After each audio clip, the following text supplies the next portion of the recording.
माननीय मुख्यमंत्री जी, रोहतास के किसानों की कमर तोड़ औरंगाबाद को ठग कर आप पिकनिक मनाने यहाँ आ रहे हैं। नीतीश जी अपनी विदाई यात्रा के पहले सरकारी धन का इस तरह दुरुपयोग करना आप पर शोभा नहीं देता है। औरंगाबाद में ऐतिहासिक सूर्य स्थली देव जहां त्रेता युगीन सूर्य मंदिर है, जिसे पर्यटन स्थल घोषित करने का ऐलान आपने ही किया था, वो सिर्फ आश्वासन बनकर रह गया।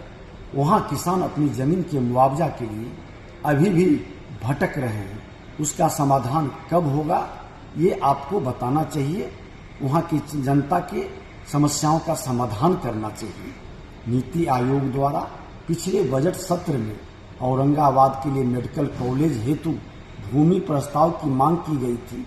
वह आपकी उदासीनता का ही नतीजा है कि औरंगाबाद मेडिकल कॉलेज की अर्हता रखते हुए भी वंचित रह गया। आपकी उदासीनता के चलते ही अब तक औरंगाबाद में कृषि विश्वविद्यालय का लाभ नहीं मिल सका है। औरंगाबाद में शिक्षा विभाग सिसक रहा है। छात्र अध्ययन के लिए पलायन को मजबूर है। उच्च शिक्षा का हालत बद से बदतर है। कानून व्यवस्था भी ध्वस्त है। यहाँ माननीय सांसद और माननीय विधायक तक को धमकी मिल रही है। जनप्रतिनिधि कहीं न कहीं असुरक्षित और भयभीत है। फिर इसे जनता राज कहें या गुंडा राज। रोहतास का भी हाल वही है। पूरी तरफ अराजकता का माहौल बना हुआ है। यहाँ नल जल योजना का काम सिर्फ 50% हुआ है, उसमें भी 80% फेल है, बंद है। माननीय मुख्यमंत्री जी, अरवा चावल पर रोक लगाकर यहाँ के किसानों की जीविका ही खत्म कर दी।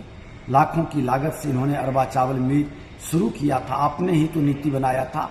वही पॉलिसी को फिर बदल करके सरकार का द्वारा जो प्रावधान अरवा चावल की कुटाई होगी, आपने उस प्रावधान को बदला। लेकिन बाद में उसना चावल का फरमान जारी कर करके आप इस मामले को हमने दिसंबर के विधानसभा सत्र में भी उठाया था। माननीय मुख्यमंत्री जी, किसानों की समस्या का समाधान जल्द से जल्द करें।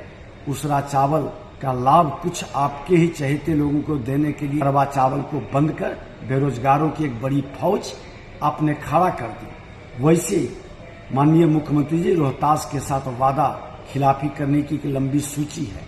यहाँ के जीविका दीदी का वेतन बढ़ाने का भी वादा आपने ही किया था, उनका वेतन बढ़ा नहीं। आहर पैन की जमीन को अतिक्रमण मुक्त कराने का भी वादा किया था, जो पूरा नहीं हुआ। रोहितेश्वर किला और गुप्ता धाम को विकसित करने की बात आप ही ने की थी ना, वह भी नहीं किया गया। गेहूं का समर्थन मूल्य बढ़ाने का भी वादा आपने किया था, वह भी पूरा नहीं हुआ। किस बात का समाधान है? ये पिकनिक यात्रा से जनता उब चुकी है। कानून व्यवस्था ध्वस्त है। प्रशासनिक अराजकता चरम पर है। अच्छे पदाधिकारियों को हतोत्साहित डिमोरलाइज करके आप क्या संदेश देना चाहते हैं? सचमुच में आपने जंगल राज को जनता राज बताकर गुंडा राज में तब्दील करने का जो संकल्प लिया है, उस संकल्प से जनता त्राहिमाम कर रही है। समय रहते अपने पाप का प्रायश्चित कर ले।